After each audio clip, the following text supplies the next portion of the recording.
திருவி வச்ச தேங்காய் இப்போ நம்ம அரைக்க போகிறோம். இதை சுக்கு ஏலக்காய்லாம் போட்டு அரைச்சி நம்ம பால் எடுத்துக்கலாம். நம்ம இவ்வளோ பால் எடுத்துருக்கோம். ஏன்னா நம்ம எடுக்கணும். இப்போ அரைச்ச தேங்காய் பாலை நம்ம 2வது முறையாக வடிகட்டிக்கலாம். நல்லா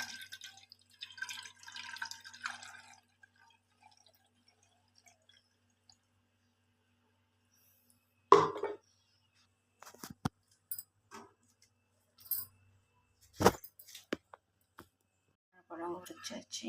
இப்போ நம்ம இதை தேங்காய் பாலில் பிசைஞ்சு விட்டுக்கலாம். கை சுத்தமாக கழுவிட்டு, நான் நல்லா கழுவிட்டேன்.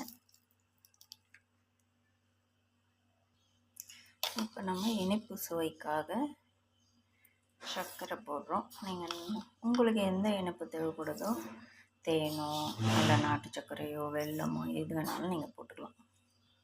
இனிப்பு சுவையை தூக்கி கொடுக்கறதுக்காக கொஞ்சோண்டு உப்பு, சுவைக்காக கண்டென்ஸ் மில்க் 1 ஸ்பூன் சேர்த்துக்கலாம். இப்போ நமக்கு பனானா தேங்காய் பால் மில்க் ஷேக் ரெடி ஆயிடுச்சு. ரொம்ப ரொம்ப சத்தான ஒரு பானம்.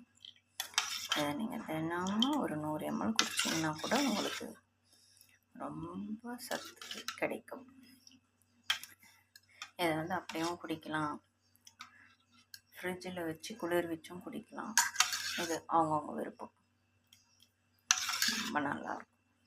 அரைச்சா ஸ்மூதி மாதிரி ஆகிடும். இந்த திப்பி திப்பியே கிடைக்காது. இந்த திப்பி திப்பியே கிடைக்கும்போது குடிக்கும்போது கொஞ்சம் நல்லாயிருக்கும்.